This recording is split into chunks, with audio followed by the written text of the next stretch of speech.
El método de composición, o filosofía de la composición, tal su título original, fue publicado por primera vez en la edición de abril de 1846 de la revista Graham Magazine, de Filadelfia.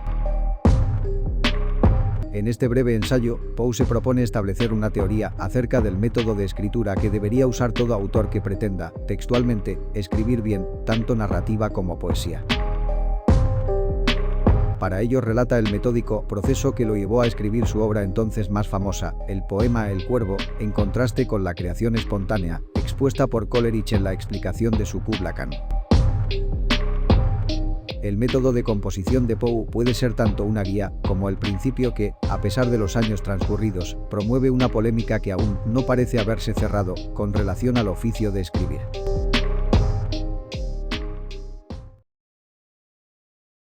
Método de composición. De Edgar Allan Poe.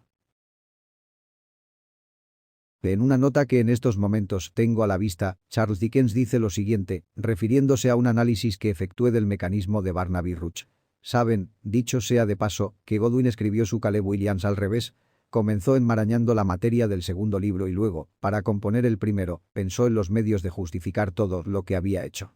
Se me hace difícil creer que fuera ese precisamente el modo de composición de Godwin. Por otra parte, lo que él mismo confiesa no está de acuerdo en manera alguna con la idea de Dickens. Pero el autor de Caleb Williams era un autor demasiado entendido para no percatarse de las ventajas que se pueden lograr con algún procedimiento semejante. Si algo hay evidente es que un plan cualquiera que sea digno de este nombre ha de haber sido trazado con vistas al desenlace antes que la pluma ataque el papel. Solo si se tiene continuamente presente la idea del desenlace podemos conferir a un plan su indispensable apariencia de lógica y de causalidad, procurando que todas las incidencias y en especial el tono general tienda a desarrollar la intención establecida. Creo que existe un radical error en el método que se emplea por lo general para construir un cuento. Algunas veces, la historia nos proporciona una tesis, otras veces, el escritor se inspira en un caso contemporáneo o bien, en el mejor de los casos, se las arregla para combinar los hechos sorprendentes que han de tratar simplemente la base de su narración, proponiéndose introducir las descripciones, el diálogo o bien su comentario personal donde quiera que un resquicio en el tejido de la acción brinde la ocasión de hacerlo. A mi modo de ver, la primera de todas las consideraciones debe ser la de un efecto que se pretende causar, teniendo siempre a la vista la originalidad, porque se traiciona a sí mismo quien se atreve a prescindir de un medio de interés tan evidente, yo me digo, ante todo. Entre los innumerables efectos o impresiones que es capaz de recibir el corazón, la inteligencia o, hablando en términos más generales, el alma, ¿cuál será el único que yo deba elegir en el caso presente? Habiendo ya elegido un tema novelesco y, a continuación, un vigoroso efecto que producir, indago si vale más evidenciarlo mediante los incidentes o bien el tono o bien por los incidentes vulgares y un tono particular o bien por una singularidad equivalente de tono y de incidentes. Luego, busco a mi alrededor, o acaso mejor en mí mismo, las combinaciones de acontecimientos o de tonos que pueden ser más adecuados para crear el efecto en cuestión. He pensado a menudo cuán interesante sería un artículo escrito por un autor que quisiera y que pudiera describir, paso a paso, la marcha progresiva seguida en cualquiera de sus obras hasta llegar al término definitivo de su realización. Me sería imposible explicar por qué no se ha ofrecido nunca al público un trabajo semejante, pero quizá la vanidad de los autores haya sido la causa más poderosa que justifique esa laguna literaria. Muchos escritores, especialmente los poetas, prefieren dejar creer a la gente que escriben, gracias a una especie de sutil frenesí o de intuición extática, experimentarían verdaderos escalofríos si tuvieran que permitir al público echar una ojeada tras el telón para contemplar los trabajosos y vacilantes embriones de pensamientos. La verdadera decisión se adopta en el último momento, a tanta idea entrevista, a veces solo como en un relámpago y que durante tanto tiempo se resiste a mostrarse a plena luz, el pensamiento plenamente maduro pero desechado por ser de índole inabordable, la elección prudente y los arrepentimientos, las dolorosas raspaduras y las interpolaciones, es, en suma, los rodamientos y las cadenas, los artificios para los cambios de decoración, las escaleras y los escotillones, las plumas de gallo, el colorete, los lunares y todos los aceites que en el 99% de los casos son lo peculiar del histrión literario. Por lo demás, no se me escapa que no es frecuente el caso en que un autor se halle en buena disposición para reemprender el camino por donde llegó a su desenlace.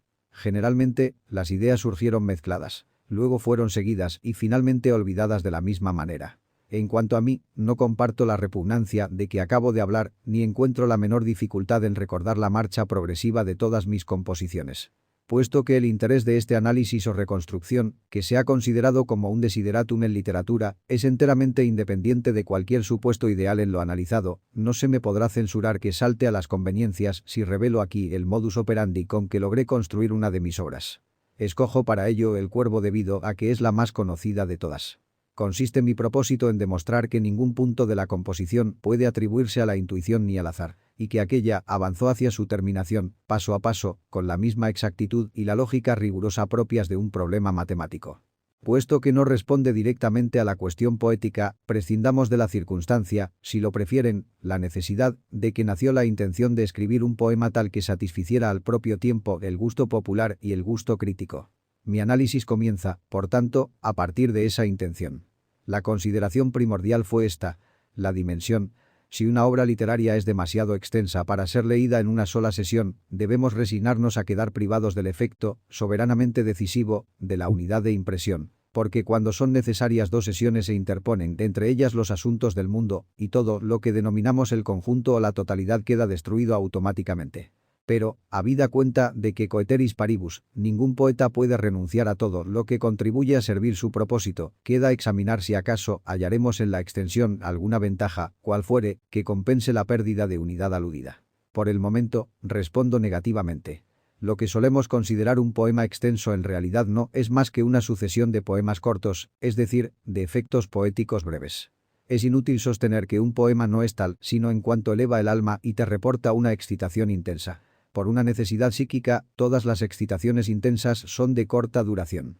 Por eso, al menos la mitad de El Paraíso Perdido no es más que pura prosa. Hay en él una serie de excitaciones poéticas salpicadas inevitablemente de depresiones. En conjunto, la obra toda, a causa de su extensión excesiva, carece de aquel elemento artístico tan decisivamente importante. Totalidad o unidad de efecto. En lo que se refiere a las dimensiones hay, evidentemente, un límite positivo para todas las obras literarias. El límite de una sola sesión. Ciertamente, en ciertos géneros de prosa, como Robinson Crusoe, no se exige la unidad, por lo que aquel límite puede ser traspasado. Sin embargo, nunca será conveniente traspasarlo en un poema. En el mismo límite, la extensión de un poema debe hallarse en relación matemática con el mérito del mismo, esto es, con la elevación o la excitación que comporta. Dicho de otro modo, con la cantidad de auténtico efecto poético con que pueda impresionar las almas. Esta regla solo tiene una condición restrictiva, a saber, que una relativa duración es absolutamente indispensable para causar un efecto, cualquiera que fuere. Teniendo muy presentes en mi ánimo estas consideraciones, así como aquel grado de excitación que nos situaba por encima del gusto popular y por debajo del gusto crítico, concebí ante todo una idea sobre la extensión idónea para el poema proyectado. Unos 100 versos aproximadamente. En realidad cuenta exactamente 108. Mi pensamiento se fijó seguidamente en la elevación de una impresión o de un efecto que causar. Aquí creo que conviene observar que, a través de este trabajo de construcción, tuve siempre presente la voluntad de lograr una obra universalmente apreciable. Me alejaría demasiado de mi objeto inmediato presente si me entretuviese en demostrar un punto en que he insistido muchas veces. Que lo bello es el único ámbito legítimo de la poesía. Con todo, diré unas palabras para presentar mi verdadero pensamiento, que algunos amigos míos se han apresurado demasiado a disimular. El placer a la vez más intenso, más elevado y más puro no se encuentra, según creo, más que en la contemplación de lo bello. Cuando los hombres hablan de belleza no entienden precisamente una cualidad, como se supone, sino una impresión. En suma, tienen presente la violenta y pura elevación del alma, no del intelecto ni del corazón, que ya he descrito y que resulta de la contemplación de lo bello. Ahora bien, yo considero la belleza como el ámbito de la poesía, porque es una regla evidente del arte que los efectos deben brotar necesariamente de causas directas, que los objetos deben ser alcanzados con los medios más apropiados para ello, ya que ningún hombre ha sido aún bastante necio para negar que la elevación singular de que estoy tratando se halle más fácilmente al alcance de la poesía. En cambio, el objeto verdad o satisfacción del intelecto y el objeto pasión o excitación del corazón son mucho más fáciles de alcanzar por medio de la prosa, aunque, en cierta medida, queden también al alcance de la poesía. En resumen, la verdad requiere una precisión y la pasión una familiaridad, los hombres verdaderamente apasionados me comprenderán, radicalmente contrarias a aquella belleza, que no es sino la excitación, debo repetirlo, o el embriagador arrobamiento del alma. De todo lo dicho hasta el presente, no puede en modo alguno deducirse que la pasión ni la verdad no puedan ser introducidas en un poema, incluso con beneficio para éste. ya que pueden servir para aclarar o para potenciar el efecto global, como las disonancias por contraste. Pero el auténtico artista se esforzará siempre en reducirlas a un papel propicio al objeto principal que se pretenda, y además en rodearlas, tanto como pueda, de la nube de belleza que es atmósfera y esencia de la poesía. En consecuencia, considerando lo bello como mi terreno propio, me pregunté entonces, ¿cuál es el tono para su manifestación más alta? Este había de ser el tema de mi siguiente meditación. Ahora bien, toda la experiencia humana coincide en que ese tono es el de la tristeza. Cualquiera que sea su parentesco, la belleza, en su desarrollo supremo, induce a las lágrimas, inevitablemente, a las almas sensibles. Así, pues, la melancolía es el más idóneo de los tonos poéticos.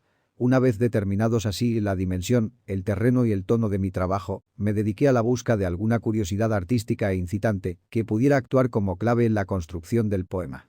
De algún eje sobre el que toda la máquina hubiera de girar, empleando para ello el sistema de la introducción ordinaria. Reflexionando detenidamente sobre todos los efectos de arte conocidos o, más propiamente, sobre todos los medios de efecto, entendiendo este término en su sentido escénico, no podía escapárseme que ninguno había sido empleado con tanta frecuencia como el estribillo. La universalidad de este bastaba para convencerme acerca de su intrínseco valor, evitándome la necesidad de someterlo a un análisis. En cualquier caso, yo no lo consideraba sino en cuanto susceptible de perfeccionamiento, y pronto advertí que se encontraba aún en un estado primitivo.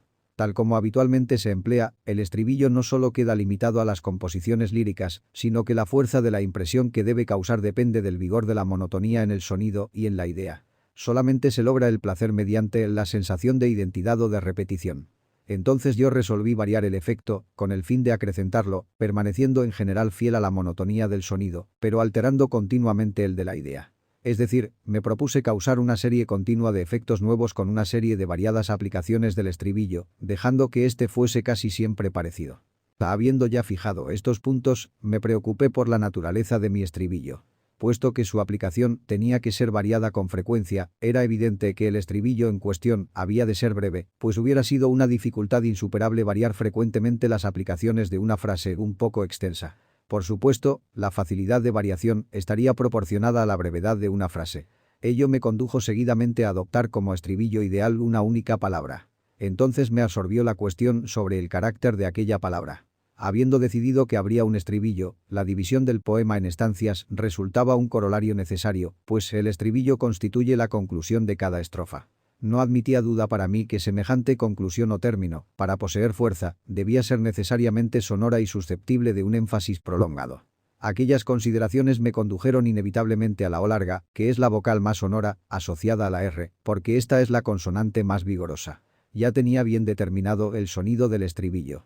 A continuación era preciso elegir una palabra que lo contuviese y, al propio tiempo, estuviese en el acuerdo más armonioso posible con la melancolía que yo había adoptado como tono general del poema. En una búsqueda semejante, hubiera sido imposible no dar con la palabra Nevermore, nunca más. En realidad, fue la primera que se me ocurrió. El siguiente fue este. ¿Cuál será el pretexto útil para emplear continuamente la palabra Nevermore? Al advertir la dificultad que se me planteaba para hallar una razón válida de esa repetición continua, no dejé de observar que surgía tan solo de que dicha palabra, repetida tan cerca y monótonamente, había de ser proferida por un ser humano. En resumen, la dificultad consistía en conciliar la monotonía aludida con el ejercicio de la razón en la criatura llamada a repetir la palabra. Surgió entonces la posibilidad de una criatura no razonable y, sin embargo, dotada de palabra. Como lógico, lo primero que pensé fue un loro. Sin embargo, este fue reemplazado al punto por un cuervo, que también está dotado de palabra y además resulta infinitamente más acorde con el tono deseado en el poema. Así, pues, había llegado por fin a la concepción de un cuervo. El cuervo, ave de mal agüero, repitiendo obstinadamente la palabra Nevermore al final de cada estancia en un poema de tono melancólico y una extensión de unos 100 versos aproximadamente. Entonces, sin perder de vista el superlativo o la perfección en todos los puntos, me pregunté, entre todos los temas melancólicos, ¿cuál lo es más, según lo entiende universalmente la humanidad? Respuesta inevitable. La muerte. Y, cuando ese asunto, el más triste de todos, resulta ser también el más poético. Según lo ya explicado con bastante amplitud, la respuesta puede colegirse fácilmente. Cuando se alíe íntimamente con la belleza. Luego, la muerte de una mujer hermosa es, sin disputa de ninguna clase, el tema más poético del mundo. Y queda igualmente fuera de duda que la boca más apta para desarrollar el tema es precisamente la del amante privado de su tesoro. Tenía que combinar entonces aquellas dos ideas. Un amante que llora a su amada perdida. Y un cuervo que repite continuamente la palabra Nevermore. No solo tenía que combinarlas, sino además variar cada vez la aplicación de la palabra que se repetía.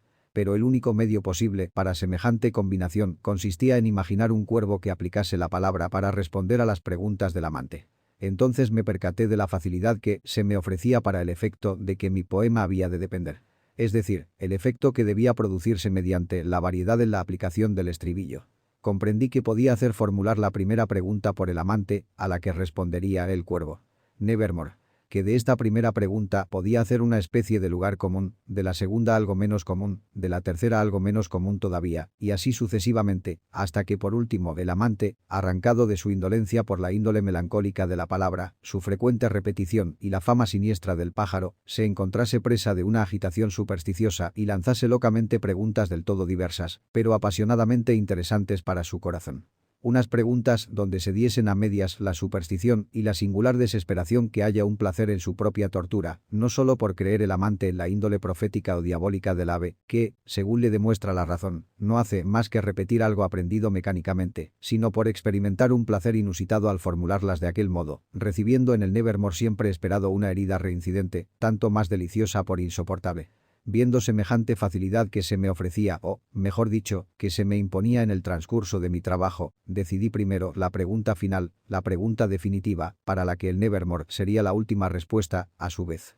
La más desesperada, llena de dolor y de horror que concebirse pueda. Aquí puedo afirmar que mi poema había encontrado su comienzo por el fin, como debieran comenzar todas las obras de arte. Entonces, precisamente en este punto de mis meditaciones, tomé por vez primera la pluma, para componer la siguiente estancia. Profeta, aire, ente de mal agüero. Ave o demonio, pero profeta siempre. Por ese cielo tendido sobre nuestras cabezas, por ese Dios que ambos adoramos, di a esta alma cargada de dolor si en el paraíso lejano podrá besar a una joven santa que los ángeles llaman Leonor, besar a una preciosa y radiante joven que los ángeles llaman Leonor. El cuervo dijo: nunca más.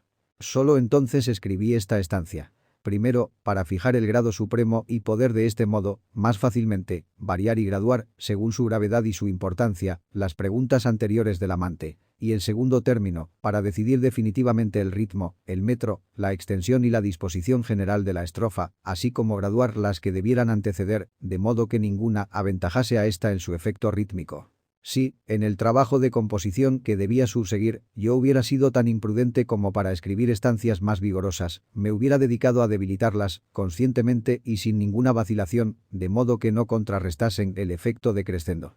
Podría decir también aquí algo sobre la versificación. Mi primer objeto era, como siempre, la originalidad. Una de las cosas que me resultan más inexplicables del mundo es cómo ha sido descuidada la originalidad en la versificación. Aún reconociendo que en el ritmo puro exista poca posibilidad de variación, es evidente que las variedades en materia de metro y estancias son infinitas. Sin embargo, durante siglos, ningún hombre hizo nunca en versificación nada original, ni siquiera ha parecido desearlo. Lo cierto es que la originalidad, exceptuando los espíritus de una fuerza insólita, no es en manera alguna, como suponen muchos, cuestión de instinto o de intuición. Por lo general, para encontrarla hay que buscarla trabajosamente. Y aunque sea un positivo mérito de la más alta categoría, el espíritu de invención no participa tanto como el de negación para aportarnos los medios idóneos de alcanzarla. Ni qué decir tiene que yo no pretendo haber sido original en el ritmo o en el metro del cuervo. El primero es troqueo, el otro se compone de un verso octómetro acataléctico, alternando con un heptámetro cataléctico que, al repetirse, se convierte en estribillo en el quinto verso y finaliza con un tetrámetro cataléctico. Para expresarme sin pedantería, los pies empleados, que son troqueos, consisten en una sílaba larga seguida de una breve. El primer verso de la estancia se compone de 8 pies de esa índole, el segundo, de 7 y medio, el tercero, de 8, el cuarto, de 7 y medio, el quinto, también de 7 y medio, el sexto, de 3 y medio. Ahora bien, si se consideran aisladamente cada uno de esos versos habían sido ya empleados, de manera que la originalidad del cuervo consiste en haberlos combinado en la misma estancia. Hasta el presente no se había intentado nada que pudiera parecerse, ni siquiera de lejos, a semejante combinación. El efecto de esa combinación original se potencia mediante algunos otros efectos inusitados y absolutamente nuevos, obtenidos por una aplicación más amplia de la rima y de la aliteración. El punto siguiente que considerar era el modo de establecer la comunicación entre el amante y el cuervo. El primer grado de la cuestión consistía, naturalmente, en el lugar. Pudiera parecer que debiese brotar espontáneamente la idea de una selva o de una llanura, pero siempre he estimado que para el efecto de un suceso aislado es absolutamente necesario un espacio estrecho. Le presta el vigor que un marco añade a la pintura. Además, ofrece la ventaja moral indudable de concentrar la atención en un pequeño ámbito. Ni que decir tiene que esta ventaja no debe confundirse con la que se obtenga de la mera unidad de lugar. En consecuencia, decidí situar al amante en su habitación, en una habitación que había santificado con los recuerdos de la que había vivido allí. La habitación se describiría como ricamente amueblada, con objeto de satisfacer las ideas que ya expuse acerca de la belleza en cuanto única tesis verdadera de la poesía. Habiendo determinado así el lugar, era preciso introducir entonces el ave. La idea de que ésta penetrase por la ventana resultaba inevitable. Que al amante supusiera, en el primer momento, que el aleteo del pájaro contra el postigo fuese una llamada a su puerta era una idea brotada de mi deseo de aumentar la curiosidad del lector, obligándole a aguardar, pero también del deseo de colocar el efecto incidental de la puerta abierta de par en par por el amante, que no haya más que oscuridad y que por ello puede adoptar en parte la ilusión de que el espíritu de su amada ha venido a llamar. Hice que la noche fuera tempestuosa, primero para explicar que el cuervo buscase la hospitalidad, también para crear el contraste con la serenidad material reinante en el interior de la habitación. Así, también, hice posarse el ave sobre el busto de Palas para establecer el contraste entre su plumaje y el mármol. Se comprende que la idea del busto ha sido suscitada únicamente por el ave. Que fuese precisamente un busto de Palas se debió en primer lugar a la relación íntima con la erudición del amante y en segundo término a causa de la propia sonoridad del nombre de Palas. Hacia mediados del poema, exploté igualmente la fuerza del contraste con el objeto de profundizar la que sería la impresión final. Por eso, confería la entrada del cuervo un matiz fantástico, casi lindante con lo cómico, al menos hasta donde mi asunto lo permitía. El cuervo penetra con un tumultuoso aleteo. No hizo ni la menor reverencia, no se detuvo, no vaciló ni un minuto, pero con el aire de un señor o de una dama, colgóse sobre la puerta de mi habitación. En las dos estancias siguientes, el propósito se manifiesta aún más. De entonces, aquel pájaro de ébano, que por la gravedad de su postura y la severidad de su fisonomía inducía a mi triste imaginación a sonreír. Aunque tu cabeza, le dije, no lleve ni capote ni cimera, ciertamente no eres un cobarde, lúgubre y antiguo cuervo partido de las riberas de la noche. Dime cuál es tu nombre señorial en las riberas de la noche plutónica. El cuervo dijo, nunca más. Me maravilló que aquel desgraciado volátil entendiera tan fácilmente la palabra, si bien su respuesta no tuvo mucho sentido y no me sirvió de mucho, porque hemos de convenir en que nunca más fue dado a un hombre vivo el ver a un ave encima de la puerta de su habitación, a un ave o una bestia sobre un busto esculpido encima de la puerta de su habitación, llamarse un nombre tal como nunca más. Preparado así el efecto del desenlace, me apresuro a abandonar el tono fingido y adoptar el serio, más profundo. Este cambio de tono se inicia en el primer verso de la estancia que sigue a la que acabo de citar. Mas el cuervo, posado solitariamente en el busto plácido, no profirió, etc. A partir de este momento, el amante ya no bromea, ya no ve nada ficticio en el comportamiento del ave. Habla de ella en los términos de una triste, desgraciada, siniestra, enjuta y augural ave de los tiempos antiguos y siente los ojos ardientes que le abrasan hasta el fondo del corazón. Esa transición de su pensamiento y esa imaginación del amante tienen como finalidad predisponer al lector a otras análogas, conduciendo el espíritu hacia una posición propicia para el desenlace, que sobrevendrá tan rápida y directamente como sea posible. Con el desenlace propiamente dicho, expresado en el Nevermore del cuervo en respuesta a la última pregunta del amante, ¿encontrará a su amada en el otro mundo?, puede considerarse concluido el poema en su fase más clara y natural, la de simple narración. Hasta el presente, todo se ha mantenido en los límites de lo explicable y lo real. Un cuervo ha aprendido mecánicamente la única palabra Nevermore. Habiendo huido de su propietario, la furia de la tempestad le obliga, a medianoche, a pedir refugio en una ventana donde aún brilla una luz. La ventana de un estudiante que, divertido por el incidente, le pregunta en broma su nombre, sin esperar respuesta. Pero el cuervo, al ser interrogado, responde con su palabra habitual, Nevermore. Palabra que inmediatamente suscita un eco melancólico en el corazón del estudiante, y éste, expresando en voz alta los pensamientos que aquella circunstancia le sugiere, se emociona ante la repetición del Nevermore. El estudiante se entrega a las suposiciones que el caso le inspira, mas el ardor del corazón humano no tarda en inclinarle a martirizarse, a sí mismo y también por una especie de superstición a formularle preguntas que la respuesta inevitable, el intolerable Nevermore, le proporcione la más horrible secuela de sufrimiento en cuanto amante solitario. La narración, en lo que he designado como su primera fase o fase natural, halla su conclusión precisamente en esa tendencia del corazón a la tortura, llevada hasta el último extremo. Hasta aquí, no se ha mostrado nada que pase los límites de la realidad. Pero, en los temas manejados de esta manera, por mucha que sea la habilidad del artista y mucho el lujo de incidentes con que se adornen, siempre quedan cierta rudeza y cierta desnudez que dañan la mirada de la persona sensible. Dos elementos exigen eternamente. Por una parte, cierta suma de complejidad, dicho con mayor propiedad, de combinación, por otra cierta cantidad de espíritu sugestivo, algo así como una vena subterránea de pensamiento, invisible e indefinido. Esta última cualidad es la que le confiere a la obra de arte el aire opulento que a menudo cometemos la estupidez de confundir con el ideal. Lo que transmuta en prosa, y prosa de la más baja estofa, la pretendida poesía de los que se denominan trascendentalistas, es justamente el exceso en la expresión del sentido que solo debe quedar insinuado, la manía de convertir la corriente subterránea de una obra en la otra corriente, visible en la superficie. Convencido de ello, añadí las dos estancias que concluyen el poema, porque su calidad sugestiva había de penetrar en toda la narración antecedente. La corriente subterránea del pensamiento se muestra por primera vez en estos versos. Arranca tu pico de mi corazón y precipita tu espectro lejos de mi puerta. El cuervo dijo: nunca más.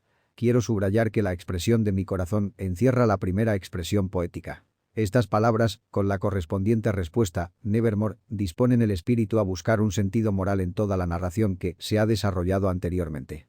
Entonces el lector comienza a considerar el cuervo como un ser emblemático, pero solo en el último verso de la última estancia puede ver con nitidez la intención de hacer del cuervo el símbolo del recuerdo fúnebre y eterno. Y el cuervo, inmutable, sigue instalado, siempre instalado, sobre el busto plácido de Palas, justo encima de la puerta de mi habitación. Y sus ojos parecen los ojos de un demonio que medita, y la luz de la lámpara, que le chorrea encima, proyecta su sombra en el suelo. Y mi alma, fuera del círculo de aquella sombra que yace flotando en el suelo, no podrá elevarse ya más, nunca más.